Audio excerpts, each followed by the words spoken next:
Put them up. Oh, are we closing our eyes or is that? Oh, yeah, we are closing our eyes. So, fun fact. Megan and I have already recorded the first 6 episodes of season 2, but you guys haven't seen those yet. We made a pact that we were going to close our eyes from now on because it looks like we're cheating, but we're not. So that's what I'm referencing. Yes. Thank you for clarifying. Allie? Eyes are closed. Okay, ready? Count us down. Rock, paper, scissors, shoot. We've had a really good, 7 years of friendship. All right. Round 2. Okay, eyes closed? Yep. All right. Rock, paper. You hate your micro scissors. Sorry. Okay, it's 1-1. I think I hit my microphone. You fall more. Whoops. That's what it sounded like. Sorry. Last round. Yep. Oh my God, please, God, please. All right. All right. Rock, paper, scissors, shoot. Damn. Okay. Okay, I'll take it. I'll take it. I have been forgiven. Hi, everyone. Welcome back to Rated MA. I'm Allie, and this is Meg, and we are continuing our rewatch of Andor Season 1. Today, we're on Episode 10, my favorite of the bunch. This is One Way Out. If you are new to our channel, Meg and I do take notes while we record. So you might see us looking down or seemingly not paying attention. I promise we are. We're just taking notes so that we can have a discussion at the end. I'm going to be honest. I have been waiting for this episode since we started this channel. I've been waiting for this episode since we started rewatching Andor for the first time. So Meg, are you ready to get started? I'm ready. I think there's only one way out. Lame ass joke.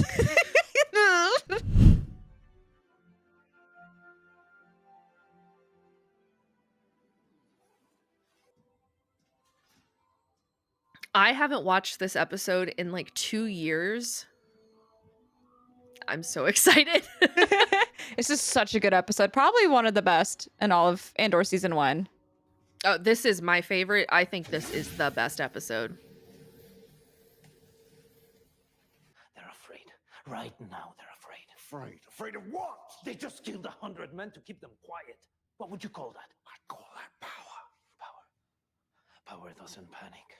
My favorite line in the show. Power doesn't panic. We're about to find out they're never living here alive.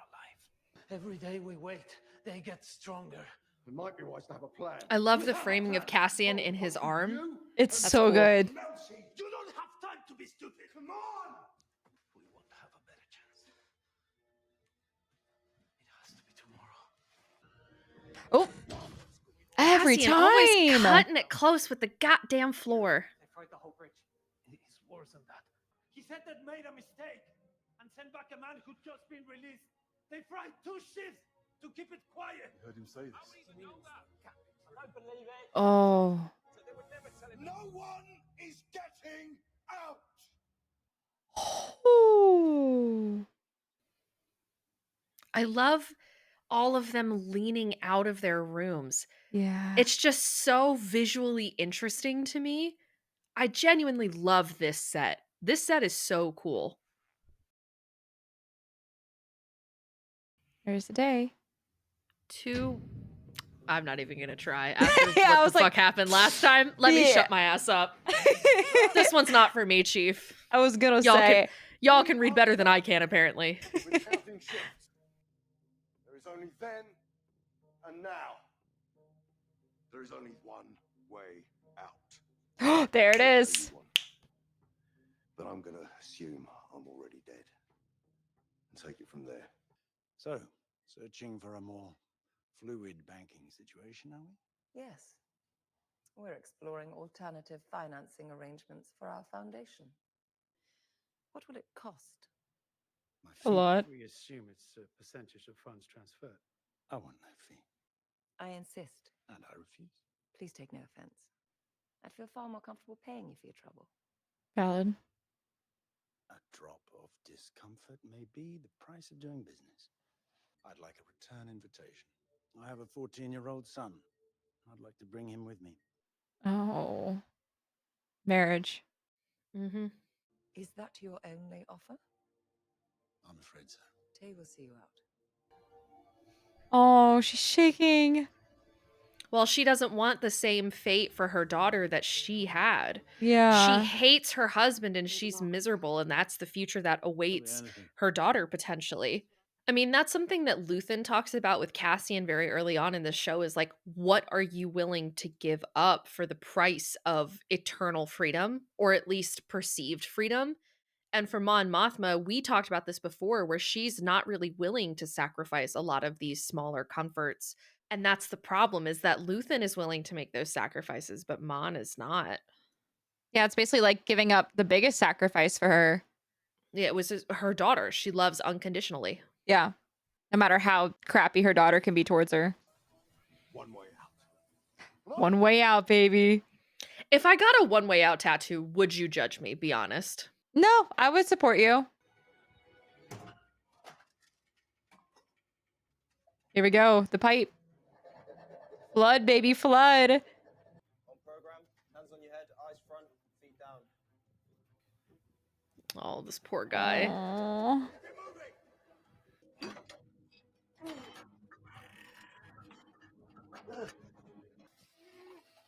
Good thing about him being dark-haired, a lot easier to hide when your hair's wet. That's true. As a natural brunette.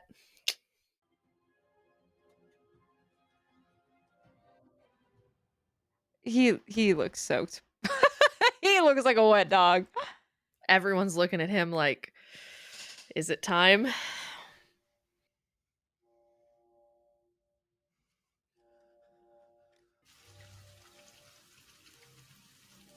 Lift engaged. Would you say to me? I said nothing. I mean, if you want to say something, you should say it now.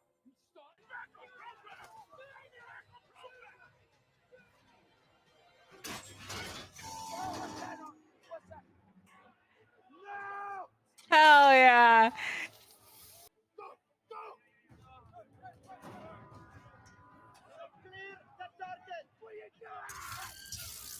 Why did he hit that guy? What the hell did that guy do? He didn't do anything.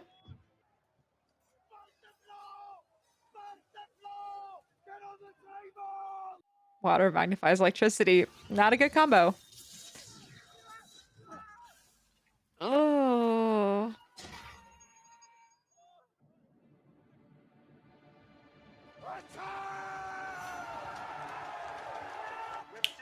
Fucking go! I fucking love this episode, dude. It's such a good one. Your anxiety's just always like Meanwhile, so Cassian high. hanging from the rafters over here like a monkey. Look at him! You can see him! Oh.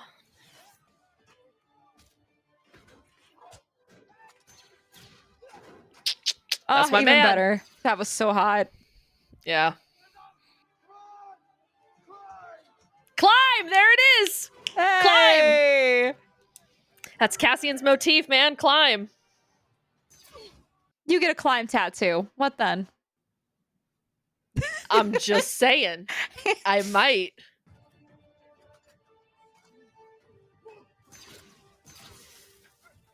Oh, this music is making me emotional. I love this music. This is one of my favorite musical scores from this show.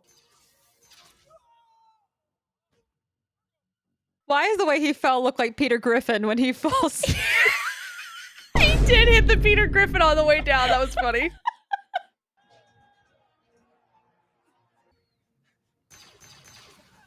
Attaboy, Melsh. We're leaving, join us. And everyone's like, what the fuck? 5-5, 5-3, 5-6. Burn a firewall around it. Try the whole level. Make the epicenter 5-2. Too late. Turn it off! That could mean so many things. I'll turn it off. Me. Smartest man in the Star Wars universe, right there. Shut down the floors everywhere. Cut the power. So hydro. Once we turn it off, it takes months to get it back up and running again. He has the hydrogens. Threw him under the bus. He not trying to get shot in the face? Hmm. I do wonder, I want to know why Kino was in jail, because he just killed somebody and didn't even bat an eye. I want to know what his story was. He probably did some really fucked up shit. I don't think he had to. I mean, that's kind of the whole point, is that it could have been nothing that got him sent here. But I just want to know. He killed someone and didn't even have a reaction to it, it seemed. It has to be you. Come on, Kino. You do this every day. Tell him what to do. My name is Kino Loy. I'm the day shift manager on level 5. We are, at this moment, in control of the facility. Is that the best you got? How many of us make it out? All of that is now up to us. All the floors are cold. Let's go. I have goosebumps. The hair on my arms is standing up. We will never have a better chance than this. And I would rather die trying to take them down than giving them what they want. We know that they are making up our sentences. That when they say we are being released, we are being transferred to some other prison. There is one way out. Right now. Yes. The building is ours. One way out. One way out. One way out. I'm crying. This is my favorite musical score in Andor, and I haven't heard it with the speech in so long. It got me.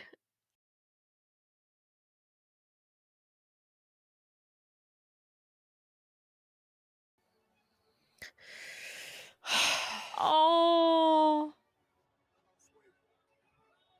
What did he say? Can't swim.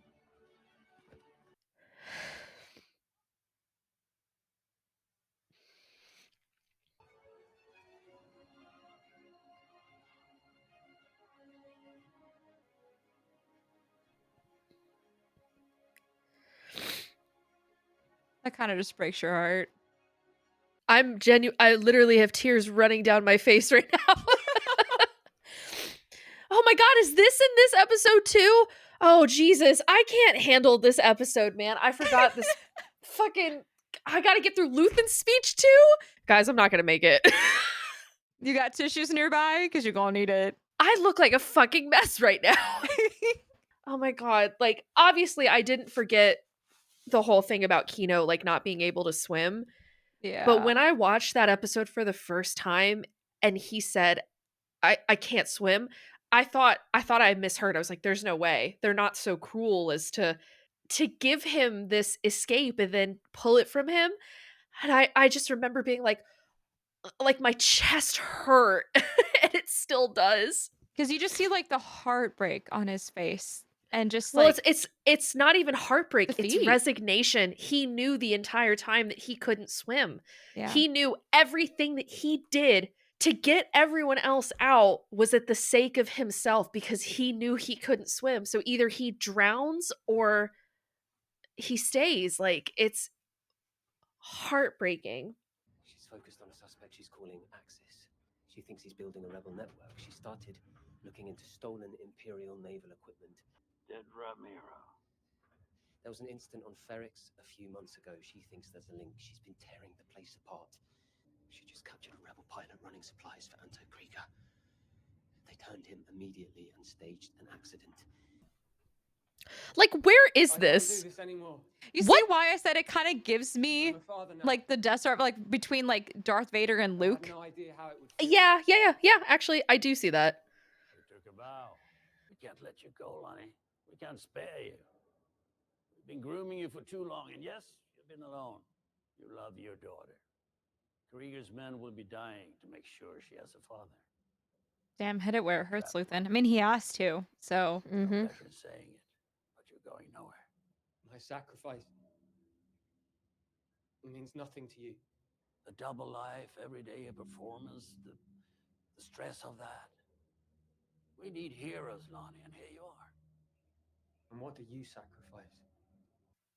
Here we go. yep. kindness, kinship, love. I've given up all chance at inner peace. I made my mind a sunless place. Made my mind a sunless place. I share my dreams with ghosts. I yearn to be a savior against injustice without contemplating the cost. And by the time I look down, there's no longer any ground beneath my feet. What is my sacrifice? I'm condemned to use the tools of my enemy to defeat them. I burn my decency for someone else's future. I burn my life to make a sunrise that I know I'll never see. So what do I sacrifice? Everything. Everything! And if I said that is one of the best monologues in the last 50 years, trust that I fucking mean that, okay? She has a master's. I do have a master's in screenwriting from a top 5 film school in the United States, so take that as you will. Melshi and Cassian, they made it! I'm gonna start crying again. You and me win. Girl, we're not running through the fucking sand dunes barefoot. Are you kidding me? That episode is entirely too short. Too short. It was only, 47? Well, not even, because it's not including the credits. It was like 36 minutes, not including the credits. A lot happened within 36 minutes. Yeah, I cried. You did. How you feeling? I'm so sad because that is one of the best episodes of TV that I think I'll ever see. And I'm afraid that they're going to top it in season 2. And we all saw how I just reacted to this one, right? Can you imagine that? But the first time I saw it, have your tissues ready, but actual tissues, not McDonald's napkins. Yeah, these McDonald's napkins, not good for blotting foundation, of which I am wearing. So, all right, Megan. Why am I trying to do this with my mug in my hand? Let me not. Megan, that was Andor season 1, episode 10, One Way Out. What'd you think? We all know that you and I both love this episode. Damn right we do. Very well known. It is probably one of the best episodes in this entire series. I think we've said we love this episode every single episode that we've put out on our channel. Probably, and you know what? It's valid. I took no notes. I mean, I wrote stuff down, but they're not really notes. So, I mean, did you take notes? I mean, I feel like our discussion's going to be very just conversational in this episode, but we'll see. I also do have a soapbox moment. So let me have a soapbox moment. Bring it in. Whenever he was basically, Kino was like, all right, everyone leave, all this stuff, and they did a dolly. And so for those who don't know, dolly is a type of, I don't want to say camera movement. Yeah, it's a camera movement, but you use the device, basically wheels, you're on a cart. I thought it'd be kind of cool to talk about how a lot of people might think that people are like, oh, just like a standard lens or anything like that. Oh, just pop one up on there. Just kind of want to talk about the difference between 35 millimeter and probably 85, just a long lens, and why they would use that compared to a wide focal, like a wide lens. I personally love using long lenses. I think they can capture a lot of detail, and they have a good, create a, well, I can't fucking talk. They create a nice shallow depth of field.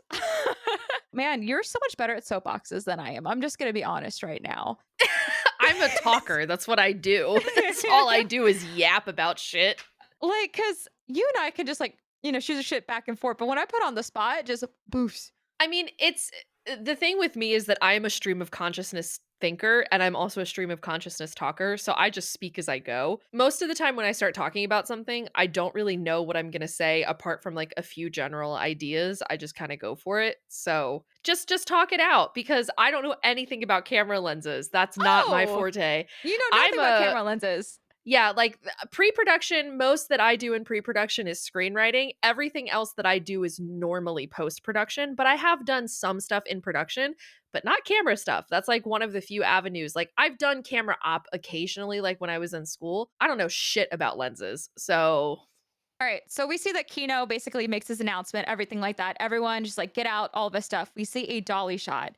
Some people might think that they just might be really close to the subject, but in reality, they are not. The camera op or whoever it is going to be actually really far away, because we're going to be using more of a long lens compared to a short lens. So short lenses are about 35 millimeters. So it's more of a wide compared to an 85 and above. So a 50 is usually for medium, but you can use 85s for further away shots. So using a longer focal length is going to be able to make the image a little bit more crisp. It's going to create a shallow depth of field to where, one subject is going to be definitely more in focus than the others in the background. It's going to cause more of a highlight, more serious moment compared to if you can get close enough with the short lens, but again, it's going to be kind of stretched out in a way compared to whenever you have a longer lens, it's going to be a little more and it's going to look a lot better. It's going to catch the seriousness of the tone. It's going to be able to allow them to be able to get that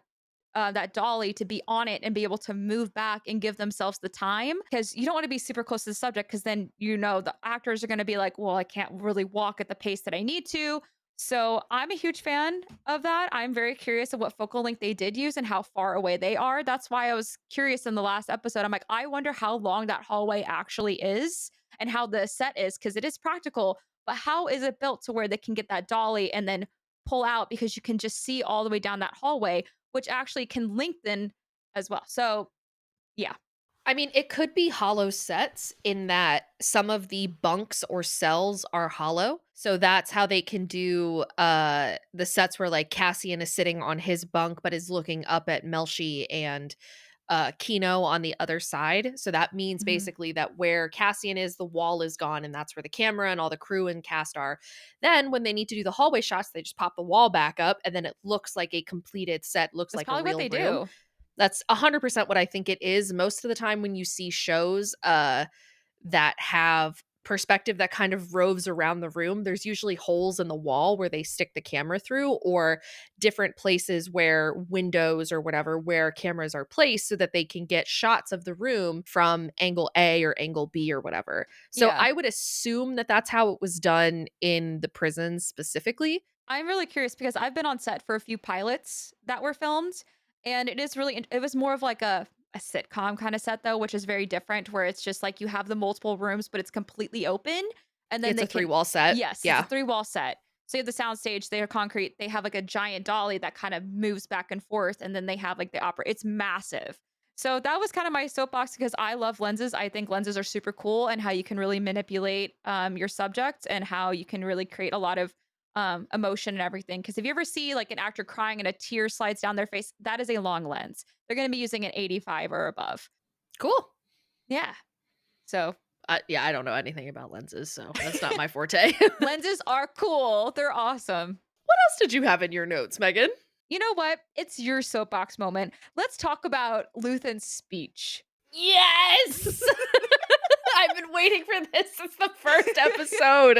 All right, let me just get comfy real quick. Okay. Let's talk about how fucking good Luthen's speech was. I'm going to preface this by saying I love a monologue. I know there are bitches out there that don't like monologues. I'm sorry that I'm better than you. She's It's just obsessed with how monologues. I do. Okay, one of my favorite shows is Midnight Mass. If you've seen Midnight Mass, you Yep. get where I'm coming from. There's about 8,000 monologues in Midnight Mass, and I love all of them. But there's the one. Fun fact, on my Tumblr page, to this day, I still have part of Aaron Green's monologue in my bio on Tumblr. Luthen's speech is so interesting because it's so intelligent and it's so clever that it goes over the heads of people who are not paying attention or people who don't understand metaphors and analogies and things like that. I wrote down a couple of my favorite moments from Luthen's speech. I made my mind a sunless place. My mind is dark because my thoughts are dark. Everything is bleak. I am upset. I am angry. And I made myself this way because to be harder is to survive. Survival of the fittest is kind of what Luthen is saying with that, or at least that is the impression that I take from it. And now, if I am to analyze Luthen's speech, let's get this out of the way. This is my interpretation, and it is also how I am viewing it based on the context of the greater story, the greater Star Wars world, and then interviews I've seen of Tony Gilroy. Tony Gilroy, a much better writer than I am. I'm a good writer. I'm great at drama. I like dialogue. I could never write something as good as Luthen's speech, at least not now in my career. But as someone who is a student of screenwriting, this is like the perfect example of a good monologue.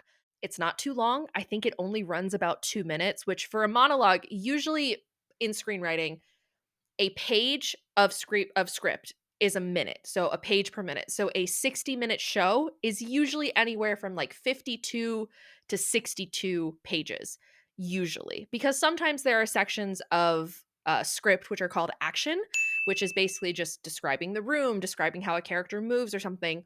That can all be done in a few seconds on screen, but it needs to be written out for actors or directors or whoever. Cinematographers too, majorly. Yes.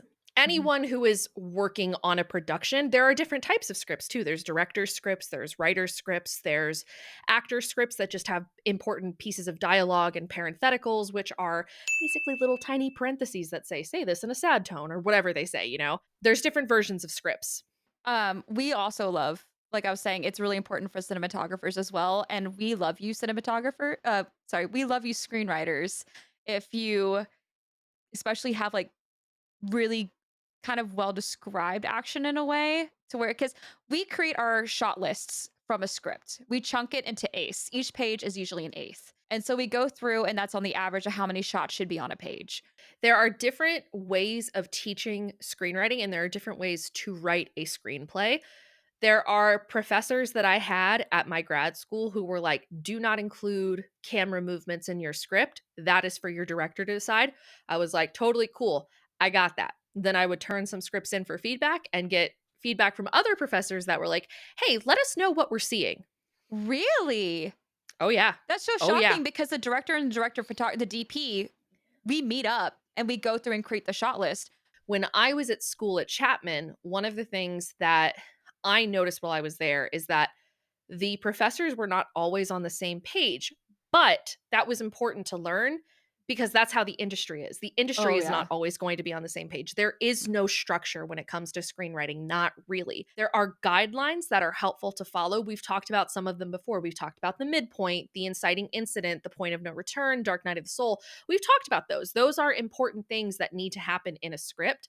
But one of the things that I learned very quickly was that some professors had preferences where they didn't want to see camera movements and they didn't want to see how the actors were supposed to move. And then there were some that felt it was necessary for certain scripts to have those types of things. So I myself, as a writer, now that I am been out of school for several years, I prefer to add it in doses where I think it is needed. But if Yeah. I think I would be comfortable deferring to someone else, a cinematographer, a DP, a director, whoever, if I'm willing to defer to someone else's expertise over my own, I don't put anything down. I leave it open for interpretation. However, if I have a very clear visual in my head, I write it down. So I will give you an example from a script that I wrote.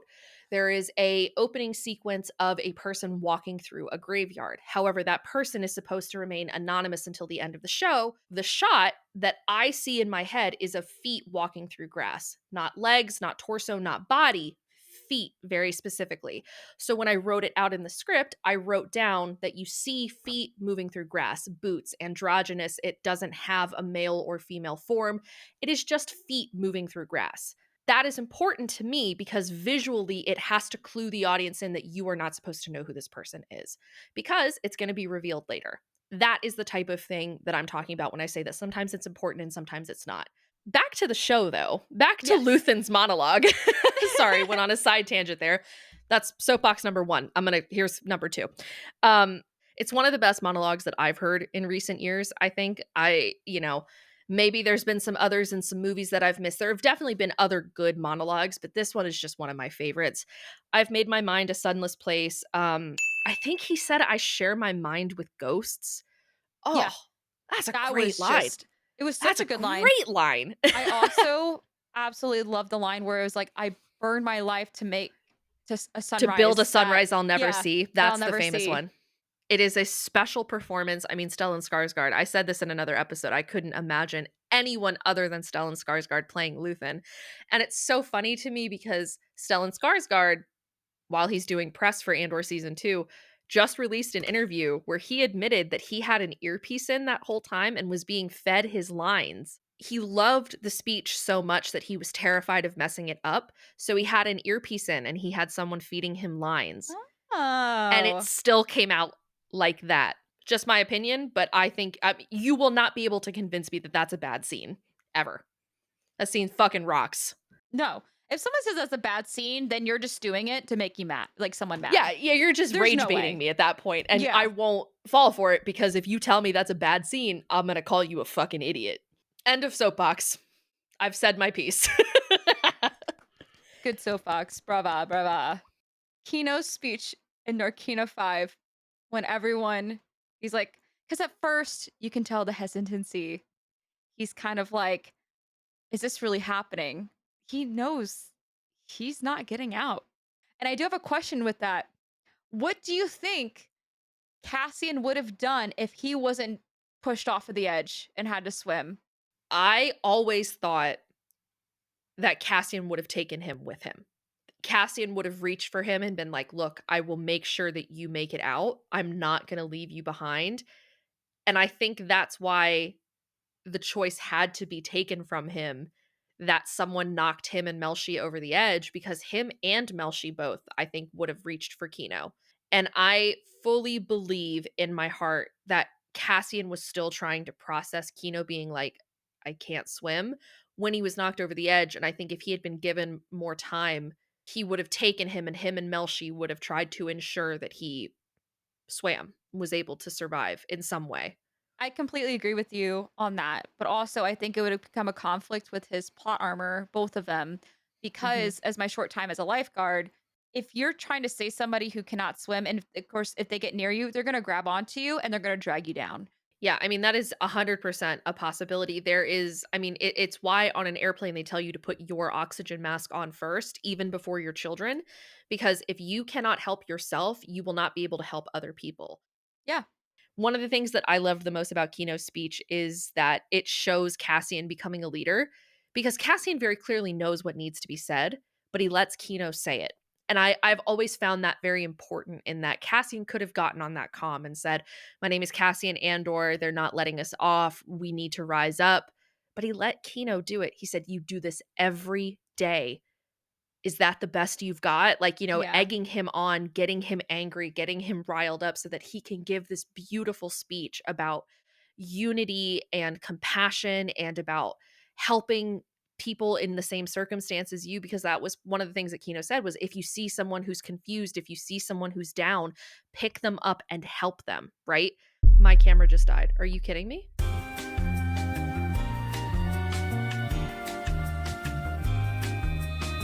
That really just pissed me off. Why the hell did it turn off? Back to Kino and Cassian in the command center.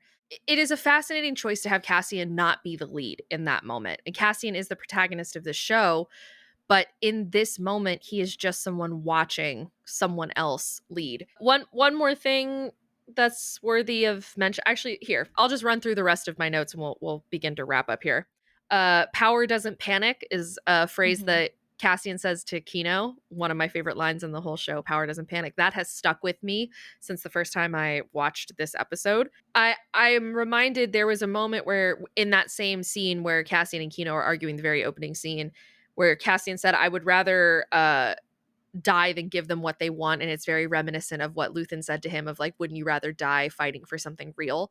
I love him repeating Luthen's words a little bit. You start to see him learning from Luthen, growing and evolving.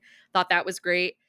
We had the whole interaction with Skulden and Mon Mothma, in which Skulden made it very apparent that he wants his son to meet Mon Mothma's daughter.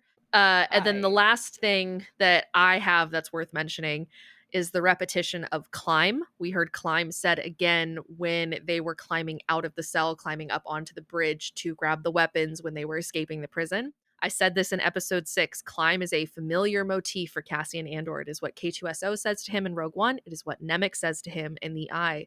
And it is what Kino Loy says to him. And I guarantee you, someone else is going to say it in season 2, and I'm just waiting for it. Yeah. Poor Lita, in the sense of that this might or might not be her future. I mean, is it really poor leadership? It's what she wants, though.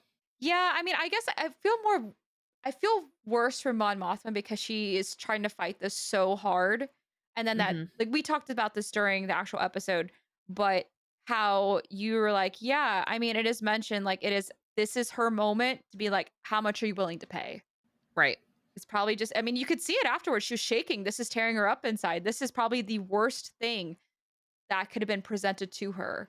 It's a conversation piece on generational trauma, and it's the idea of I go through something and I endure something so that no one else has to.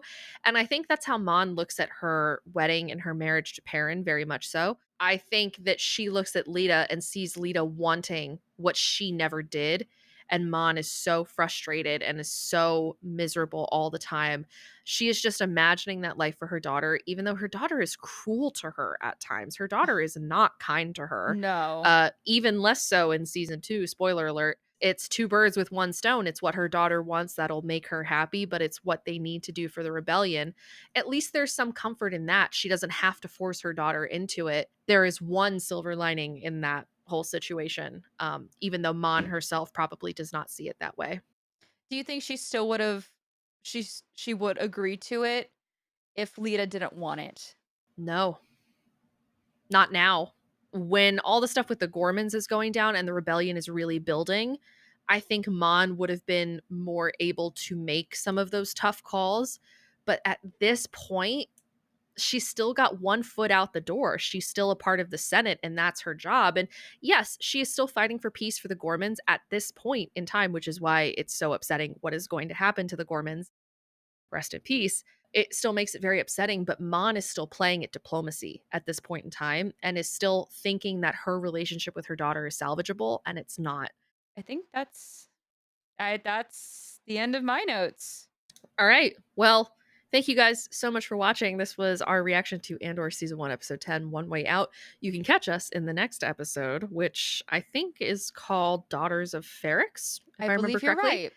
We are finishing up Season 1 of Andor. I'm super sad, but super excited because our reactions for Season 2 are even funnier than these reactions and less soapboxes. If you hate the soapboxes, don't worry. There's less soapboxes in Season 2. Anyway, let's wrap up here for the day. Thank you guys so much for watching. You guys can check us out on our channel. We have a couple social medias. They are also linked in the description. I don't know if we've ever mentioned that before. We're still building our channel. We're still building our platform, so bear with us. We do occasionally chat over on our community page as well. We'll let you guys know if we're going to be late with episodes because life comes at you fast. And Meg and I both work full-time jobs and do a bunch of other shit in between. So you guys can check us out in our next one, and we will see you there. Bye! Bye!